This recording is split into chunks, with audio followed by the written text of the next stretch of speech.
Some of you told us to stop talking about this Matt Rhule Penn State storyline, and then a whole bunch more of you asked us mailbag questions about the same thing.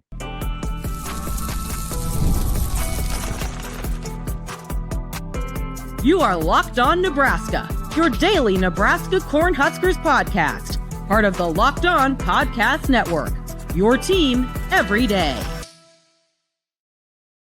Hello, and thanks for making Locked On Nebraska your first listen every day. We are free and available wherever you get podcasts and on YouTube, part of the Locked On Podcast Network, your team every day. And today's episode is brought to you by FanDuel. Right now, new customers can bet just $5, and if your bet wins, you'll get $300 in bonus bets to use across the app. Download FanDuel today. All right. Hello, everybody. Thursday on the Locked On Nebraska podcast. We're going to do the mailbag today. Mitch will have a special guest on Friday. I'm excited to listen to that podcast that I'm not going to be on. I'm excited. I'm excited for you too. Okay. All right. It'll be good. Listen from the golf course or wherever you are. Mailbag questions from you all. And yes, some of them are regarding the topic of the week, but we like it. It's fun, some might say. All right. Yeah, we did get some comments on the YouTube and Twitter to just stop with this because apparently we're making it worse, or we're going to talk something into existence like Matt Rhule leaving for Penn State, as if that makes any difference in the world, what we have to say and think, and it'll just go away if you guys stop talking about it. But that's not reality. No, I don't think so either. All right, here we go. We'll start with TJ this morning. Matt Rhule once told us that when a player approached him inquiring about possibly transferring because another team reached out, he would ask them, "Are you happy here?" He would ask them to consider all that they have at Nebraska when deciding whether to leave or not. It is my hope that he takes his own advice and approaches this entire Penn State situation the same way he asks his players to as well. Thoughts? I'm sure he will. I'm sure that's part of the equation for Matt Rhule, that if he is facing a decision here, that he will ask himself, not just himself, but his wife and his family, if they're happy here, and he'll talk to staff members. Like, it's not going to be a snap decision where it's just like he sees this shining object in the distance and starts running for it. I think that's what he wants from his players when they're presented with this kind of a situation on the player level. Think it through, like give it some real thought, and make your decision based on being in a clear state of mind and for the right reasons. Yeah. If there is a decision to make, and we'll see, and yeah, it's an all encompassing situation, and he most certainly will. Once again, I don't know if we've been very clear this week. Like, I don't know how it's going to go one way or the other. I'm not saying that if he gets offered, he takes it automatically. I'm not saying if definitely not saying I'm that. Not saying if he gets offered, I'm not saying he's going to get offered at all. So we're just taking it day by day here. Here is Greg in Broken Arrow. Hi, fellas. How great is it that the Penn State job will open before Rhule's daughters have graduated high school? All encompassing. You're hoping that Matt and Julie would not be empty nesters and seemingly more mobile when the job opened. It could open again after Vivian and Leona graduate from high school, but it's open now while they're still young. Coaches and their families are generally just like more mobile than the general population. And I think like to apply some standards that might exist to you and your career or regular people retire early when they've made $50 million and go, see ya, I'm going to go travel and do whatever it is that makes me happy. And then there are coaches and people who are highly, highly motivated to always be striving for the top. And they're always seeking what's next and what's better. And it's part of what makes them the best at what they do. And within that equation, for those who achieve the highest, is the ability to always just uproot your family. As tough as that seems, for as tough as it is for them, and it seems for everyone else. So yeah, it is definitely an impediment, and it would definitely be one of the difficult things for Matt Rhule to do about this situation if he were to choose to leave. But I don't think that it's necessarily like the factor that's going to stop him. He likes it here. His family likes it here. Just like I like my house, but just there's a new house at some point that might be more attractive. So, and he has got to decide what's more attractive and what's not. All right, here's Brian in Las Vegas with Matt Rhule possibly being a candidate for the Penn State job. These are very interesting questions. Mitch once again brought up this week that Scott Frost had unusual pressures when he was coaching at his alma mater. Mitch, can you please elaborate on exactly what you mean by that? I respect that you may feel constrained on what you say publicly for a variety of good reasons, but I suspect I'm not alone in feeling like the full story of what happened during Frost's tenure has not been adequately told. And I can't help but wonder, whenever you mention these unique challenges, that a more thorough and candid description of what you mean might shed some light on the matter. Well said, Brian. I'd agree with you, Brian, that it's frustrating to. I also believe that, like, obviously the full story remains somewhat shrouded in foggy details. I don't know if that made any sense. Like, what were those words that just came out of my mouth? We deal in facts in our business when it comes to reporting on things like coaching movement. And there are things that a lot of people out there believe that they know and that they've heard and that we've heard, but it has to be factually accurate before it can go into a tell-all story about what really happened when someone came or someone went or a decision was made. And, that's where it gets tricky with some of the Scott Frost stuff, because there are not people who witnessed firsthand the downfall of the Frost regime who are jumping to go on the record and say, let me tell you the blow by blow, the minute by minute of how I saw this thing come apart.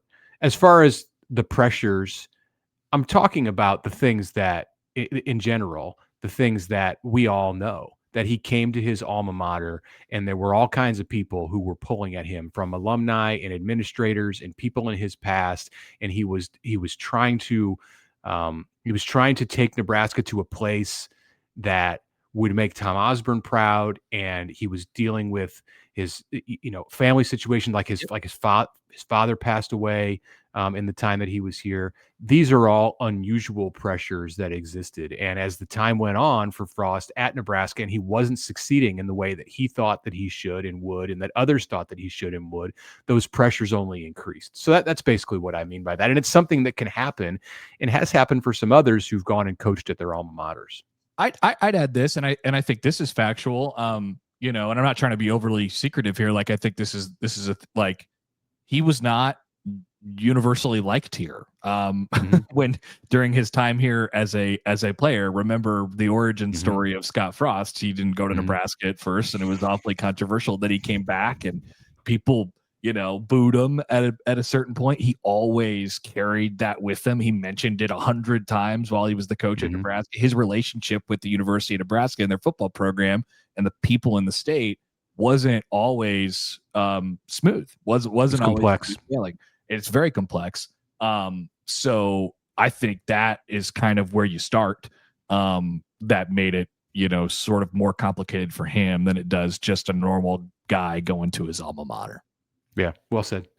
All right, let's go to Jake in Fremont. Jake says, a message I took from Rhule's Monday presser was that athletics and the university are separate entities. So should we feel unabashed to do the stadium upgrades instead of waiting for the university figures to figure out their budget, because we don't want some feelings to get hurt and optics and blah, blah, blah. Thoughts there. That's kind of what Rhule said, right? Yeah, that's what he said. And that's all technically very accurate. The university and the athletic department have separate budgets. So if the athletic department has the money and the resources to make improvements and fund things like revenue sharing, which they're doing, and stadium improvements, which they're not doing right now. Matt Rhule wants them to. He doesn't want them to feel like the optics need to get in the way.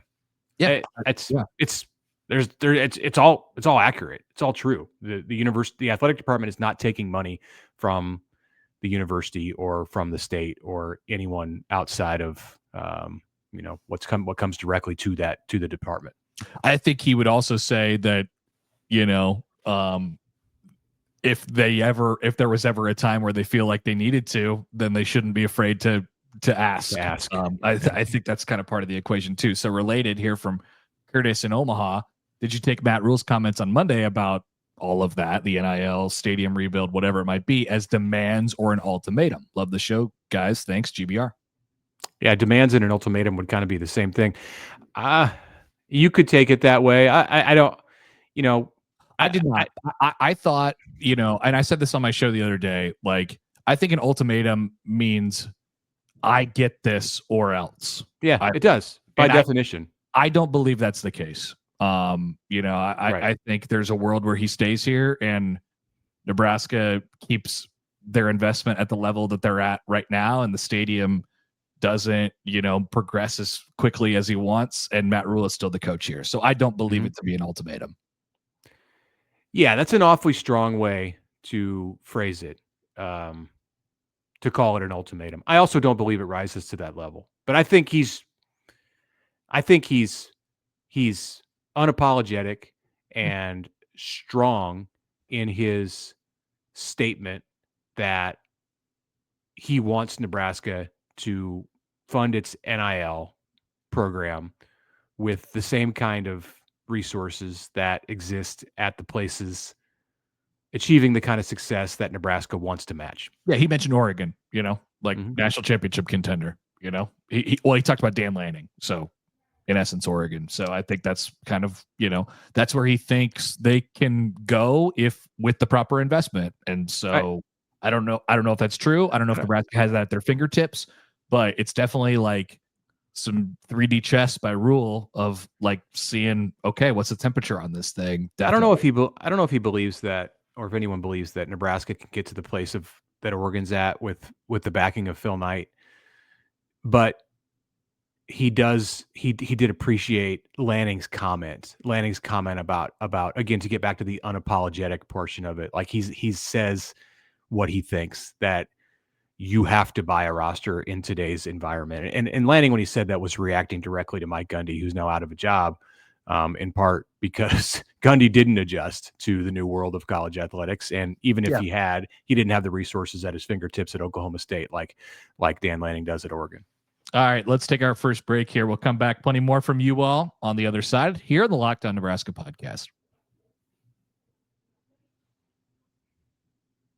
All right, first, a word from our friends at SupplyHouse. When the opening whistle blows on a new repair, get your crew moving forward with SupplyHouse. Order today and see parts on your doorstep tomorrow. Over 280,000 plumbing, HVAC, and electrical items from the most trusted brands in the business. Their real-time inventory and honest lead times keep you from punting on projects, while their industry-leading customer service always has your blind side covered. So if you need parts fast for a project, SupplyHouse has next-day delivery.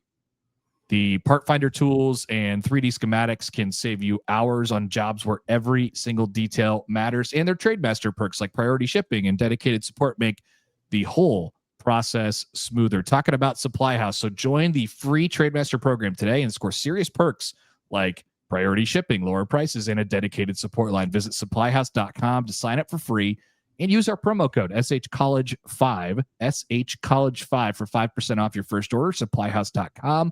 Real people, real service.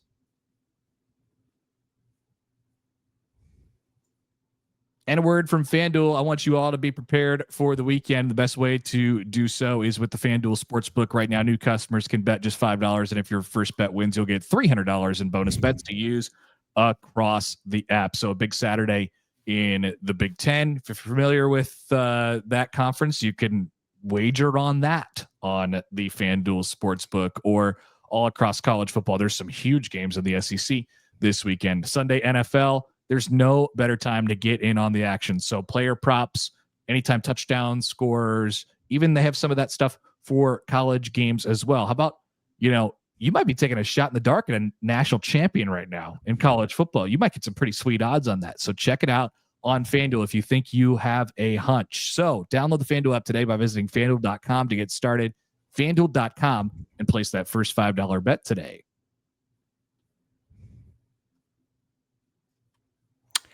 Welcome back. Second segment of a Thursday mailbag episode of the Locked On Nebraska podcast. Mitch Sherman and Connor Happer with you. Tomorrow is game day at Nebraska.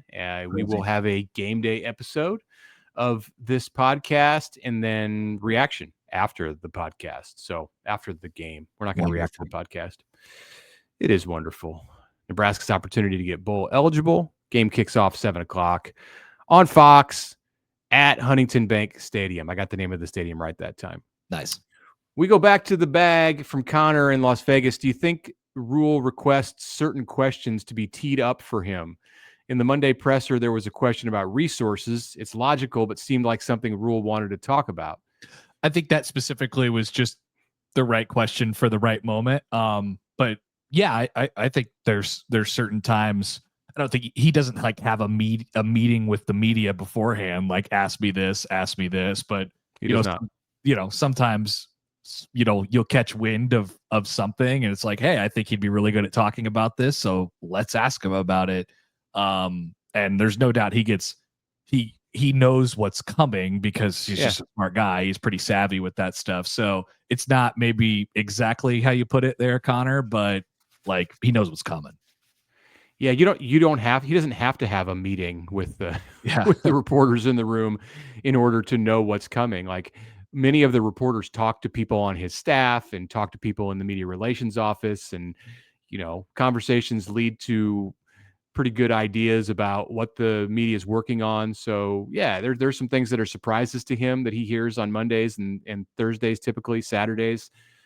When he speaks to the media, and then other stuff is very much expected and anticipated.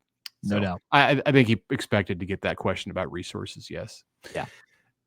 From Connor, we go to Mitch in GI. Connor and Mitch asking questions. If Rhule moves on, can this fan base and program survive another coaching search?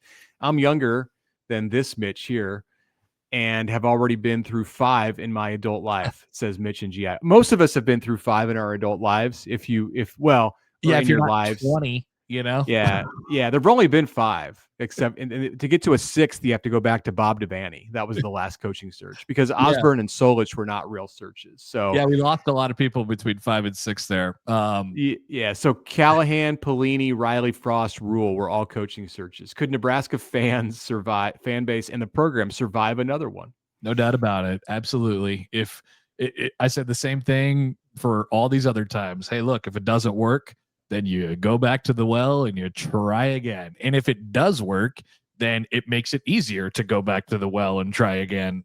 So Nebraska is they're just going to keep going. They're not going to stop investing in football. They're it's going to be a thing here always. So yes, we will all survive.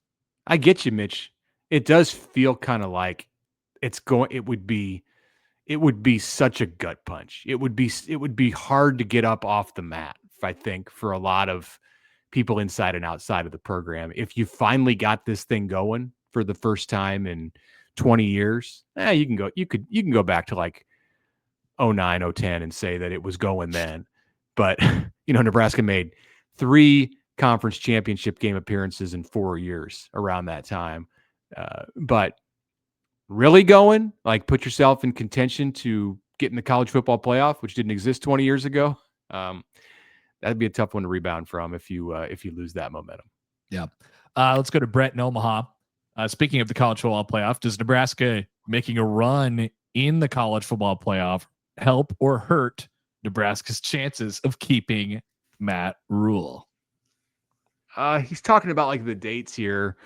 I cut some stuff out of this question because it explained a lot of when the college football playoff is played and through December into January. Look, I mean, it is harder to hire a coach who's in the CFP. I don't know that we have to worry about this with Nebraska, especially making a deep run. If Nebraska somehow pulls out a miraculous second half of the season, and it wouldn't have to be miraculous. They're only going to probably play one ranked team the rest of the way. So, okay, put them in the playoff. I don't really know how long Nebraska stays around in the playoff if they make it, and that would make it more difficult to hire Matt Rhule. You will at some point see a coach leave a program before going to the playoff. Like It's going to happen somewhere. I don't think that that's going to be this situation for one reason or another, but I don't know. I think if Nebraska makes a run to the playoff, it probably helps their chances to keep Rhule. Yes, because one, Penn State might have to move on in its search, or two, Rhule might see that, hey, I can't leave there now. Look what we got going. Yeah, there would come a point where it's like, Pat Kraft and then they tell him like, hey, look, man, we got to have it like right now, decision time. And that might make him more likely to say, no, I gotta stay. I gotta finish this out. Sorry, if this is like a fleeting moment, I can't do it. I think it's fairly well known that when Lincoln Riley left for USC, if the Sooners had won that game against Oklahoma State on the night before he took the job at USC, that he would not have left, because OU would have been in the playoff, and he became available because they weren't in the playoff. And it just what an amazing turn of events that was. You lose, and then all of a sudden you have a new job because of it. But that kind of stuff does happen. I would also say that it makes Nebraska more likely to invest the things that Rhule is asking for, so sure. In Nebraska. So I think it helps in that way too. I mean, just win the games and worry about where it all falls later. Yeah. Here is Derek. We've heard all the rumors, quotation marks, about the standard Sunday team meeting and Rhule's address to the team that he's not going anywhere. Interesting. Many people have heard this. The 5-star quarterback, the face of the program, son of a family that carries enough weight to even get him here, takes it upon himself to tell the media that Rhule isn't leaving. Rhule executed Monday's press conference as a brilliant State of the Union address opportunity. Public, direct, and direct call for athletic funding necessary to take his plan, his vision to championship levels. Shot over the bow, heard loudly and clearly. We all know he isn't leaving, but I realize hand-wringing speculation and worrisome doubt about his future leads to more online clicks and call-in show fodder, much like a crack-addled rat keeps hitting the food pellet bar. Here's the question. When Nebraska beats Minnesota on Friday, will Rhule get carried off the field by the team, his team? I had to leave that question entirely intact because it was just so nicely constructed by Derek. I don't know about the meeting that Rhule told his whole team he wasn't going anywhere. Not really. If we talk about dealing with facts, I think we're still looking for some more evidence of that. What's the question? Will he get carried off the field by his team? No. This is not like, let me say this. This is not like, I don't think that it's an interesting real life scenario. I mean, Nebraska's coach, who becomes more and more attractive by the day because he's turned around Nebraska, his alma mater just opened in a complete swift change of events that happened over 15 days in a quick change thing. Like, this is not made up. This is not just something that we talk about on podcasts for fun or clicks. This is a real life scenario that they absolutely could come after Matt Rhule. And then there will be a decision to make. So I hear people say that all the time. Oh, you got to talk about this stuff for clicks. Like, I get it. Like, no, this is interesting. That's why we talk about it. It's interesting and really important. It's really happening. Yeah. All right. From Dale, my understanding of just how competitive Nebraska is financially is very confused. On one hand, you hear from Matt Rhule and others in the program that the Huskers are up there with the best of them. On the other hand, we can't afford a backup running back. Can Nebraska afford to retain and pay for a roster with a blue chip ratio like Penn State and Michigan if they were able to bring in caliber of that talent? No, well, I mean, that's kind of what Rhule is saying, right? Like, they want to compete with those guys for those type of players and that roster. And right now he feels like they're not quite at that level. Yeah, Nebraska did very, very well in the transfer portal last year and spent a lot of money on big time players who are helping the team this year win games. Like, a lot of money, more money than most Power 4 programs have available to them. The reason that Nebraska didn't get a backup running back or a running back period in Marty Brown is because the price for him went above what Nebraska was willing to pay. And above what Nebraska had in the budget at that moment. There's still a top. There's still a cap. There's still somewhere that you can't go above, no matter how much you've already spent. So, and that's going to remain, even if people step up to the plate. They're going to be stepping up to the plate at other schools too. So Nebraska's not going to just like skyrocket to the place where it can get every single player that it wants. That's not real. Nebraska's in a good position for where they're at right now, I think. And their university is, well, I should say their athletic department won't want for anything. They're in good shape, but they want to be in better shape. That's what Rhule is trying to get. Yeah. Let's do one more before we take a break from Matt and Gretna. He says, if Penn State found the money to buy out Franklin, wouldn't they have to find money to pay Nebraska for Rhule as well? Seems like an expensive endeavor. Yeah, he's owed Nebraska would be owed $5 million if Rhule left, but that's his buyout for leaving, the other side of the buyout. So they'd find it. Yeah, Penn State would pay it. It's they just would. It is expensive. I mean, we're not scoffing at $5 million. It's not the same kind of money that it costs them to get rid of James Franklin, but this is the most important thing that you can do as an entire university. It is the front door to your college, and in a lot of places like Nebraska, it is the most important thing in the state. It's the most important job in the state. And you shed no expense. You go the extra mile. Absolutely. You find it. Somebody would write the check.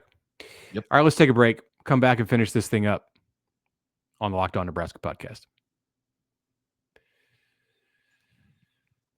And a word from Mazda. Mazda crafts cars for those who do more than simply move. Check out the Mazda lineup of vehicles for a fit that will work for you. Mazda delivers confidence with every ride. It has more IIHS Top Safety Pick Plus awards than any other company as of August 2025.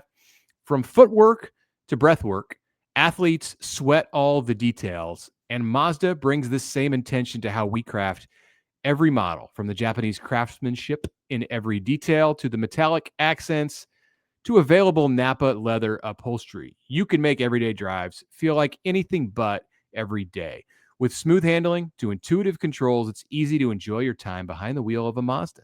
And with all-wheel drive standard now, in every crossover SUV, you will drive with confidence through almost any season. Like the athletes you watch, Mazda sweats every detail, because when you make every move count, impossible becomes irrelevant. Mazda, move and be moved.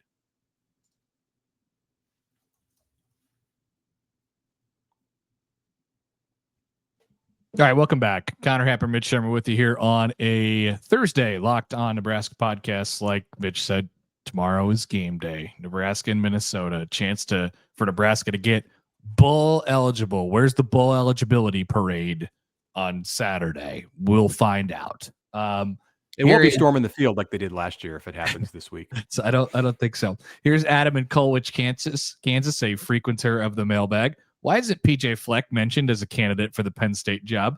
Is it because of his reputation as an odd duck? Personally, I don't like his tie and his quarter zip or his row, row, row your boat slogans. But when I listen to him, it's obvious that he's smart, driven, and well-spoken. He seems to be loved by his players. And on the field, he's done an impressive job of winning and developing NFL players within the limitations of the Minnesota job. PJ scares me for this Friday night. And if given the resources of a place like Penn State, he'd be even scarier. Yeah, I think PJ kind of just like demands his own brand. And that's part of what makes him what he is. And I think it's why you haven't seen, even when he was at Western Michigan and having the success that he did, I think it's why more schools didn't come calling, because he's like an acquired taste. He's not for everyone. He'll probably be, not probably, he does tell you that. I've sat in PJ's office and talked to him, and he is really, he's captivating. Like, he's a great speaker. Like when you're with him, man, like you feel like, he locks in, and you suddenly find yourself like hanging on every word that he says. But like, to match him with a brand like Michigan or Penn State or USC or some of the jobs that have come open during the time that he was available, and seemingly he's available at Minnesota to rise up in the world of college football, those schools have not jumped at him, I think, just because like you laid out, Adam. Like he could just be an odd fit for some of those blue blood type places. Yeah, well said. Here's Adam in Fort Collins.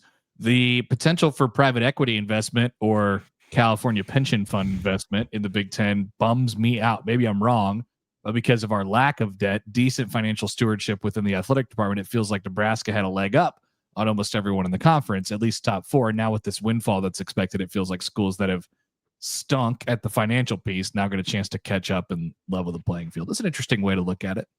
Yeah, I don't know enough about how that would all work if it passes. I did see the report.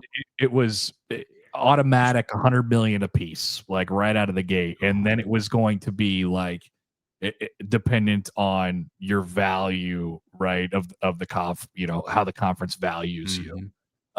So obviously Ohio State would make more and stuff like that. So you have to think about it in the long term. I didn't really thought about it that way. But I think, like in a place like UCLA, if they get $100 million lopped on their lap right now, they gotta pay off some debts first, right?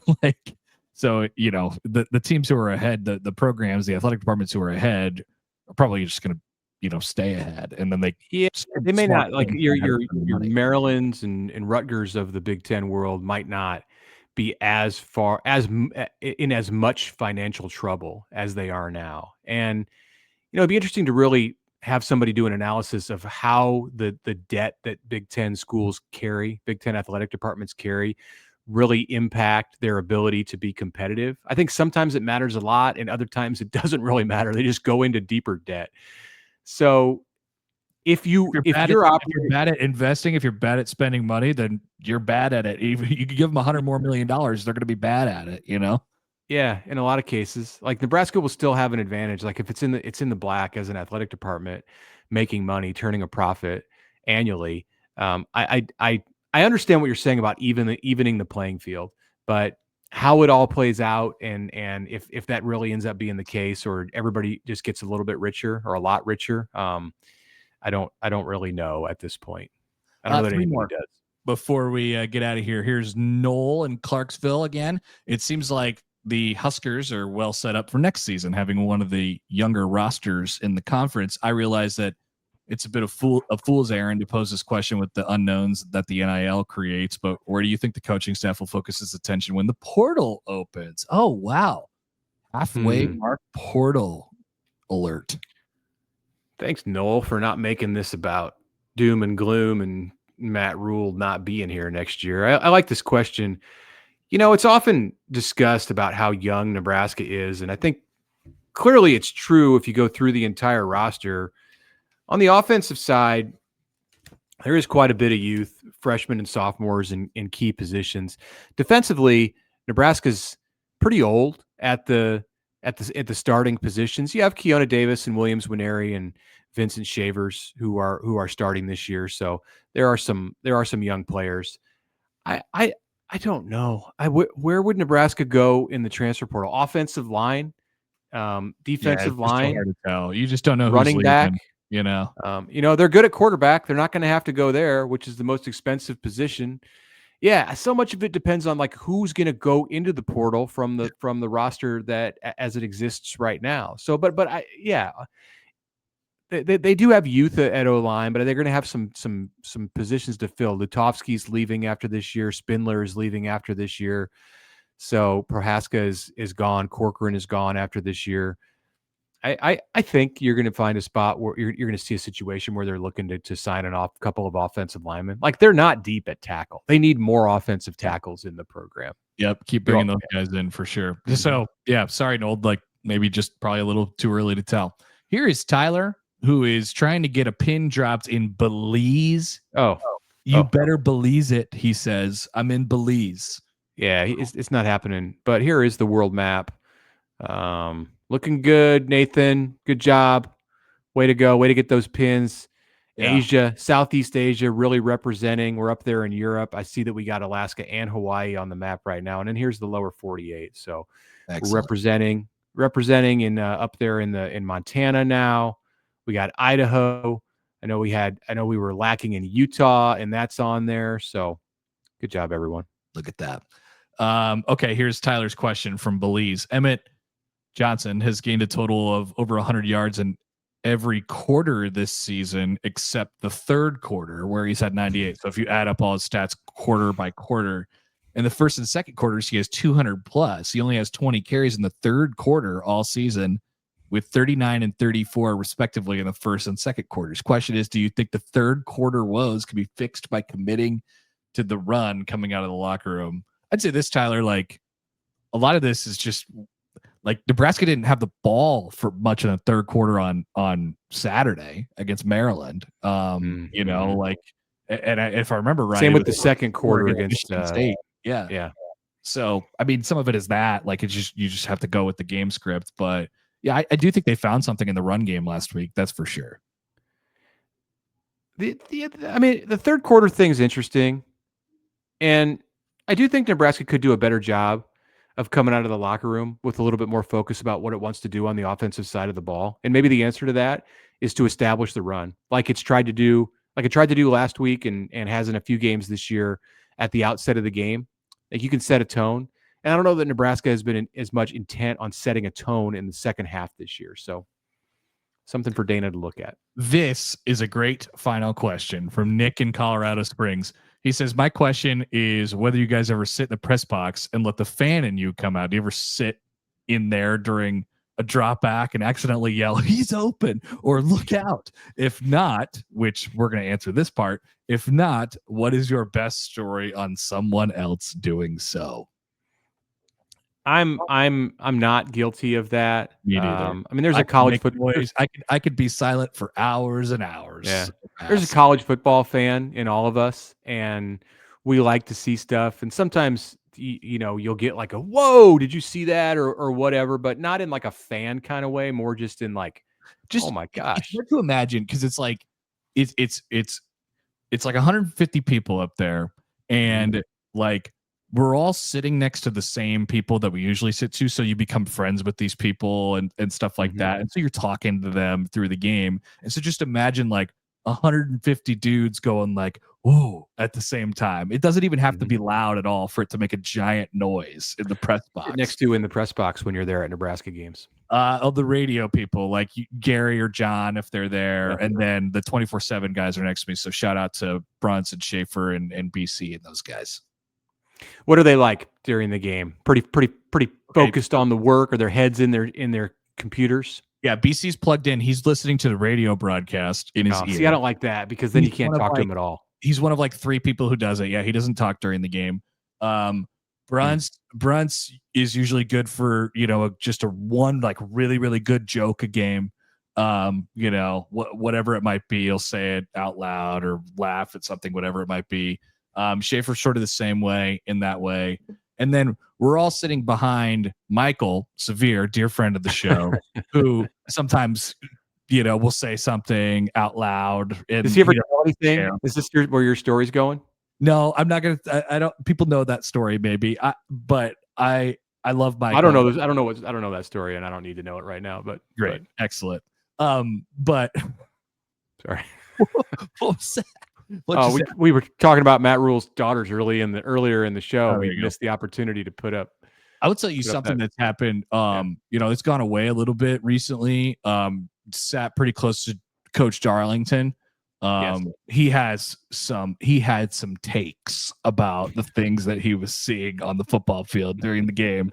Very enjoyable. Very enjoyable. My best story is 2001. So dating myself. When Nebraska played at 2000. The 01 game was in Lincoln. In 2000, Nebraska went to Notre Dame and had the famous takeover of Notre Dame Stadium. And some of the old timers in the Notre Dame press box were none too pleased about this situation with all of the red that got in there. And at one point in the game, Nebraska won the game. I believe the Huskers won in overtime. It was an Eric Crouch game-winning play. There were points in the game when Nebraska was doing well, and at one point there was someone sitting behind me who turned out to be Paul Horning, the Notre Dame of the legend. Paul Horning Award. Yes, yeah, Hall of Fame played for the Packers. I mean, just like the on the Mount Rushmore of like Notre Dame, if not college football. And he yelled something out like angrily during the game. I think it was about like the noise that the Nebraska crowd was making on a during a good play for the Huskers. So he was just completely disgusted by the situation unfolding in front of him. I was thinking about the other thing. So close to where they shove all the radio people, which is down the way a little bit. It's like the 10-yard line, basically on the north side, the north end of the field, like 10 or 20-yard line, basically. Even with that, it's close to the visiting athletic director's booth. There have been some parties in there, banging on the walls, all that stuff. Northern Illinois, Troy. Yeah. There have been some ragers in the visiting AD suites for sure. Yeah. All right. Good question, Nick. Thank you very much for that. We are going to call that a show. That's it for us on this Thursday. I will be back on Friday to bring you a guest and a game. I don't know. We're not going to talk about the game, but we might just a bit. Whatever. We'll talk about college football and things that are happening. Connor will be back at some point to this program. Thanks everybody for listening today. Thank you for making Locked On Nebraska your first listen. For your second listen, check out Locked On Big Ten. Craig is there to discuss and cover the most exciting conference in college sports, from the rivalries to the trophies and the championships and everything in between. Find Locked On Big Ten on YouTube or wherever you listen to podcasts.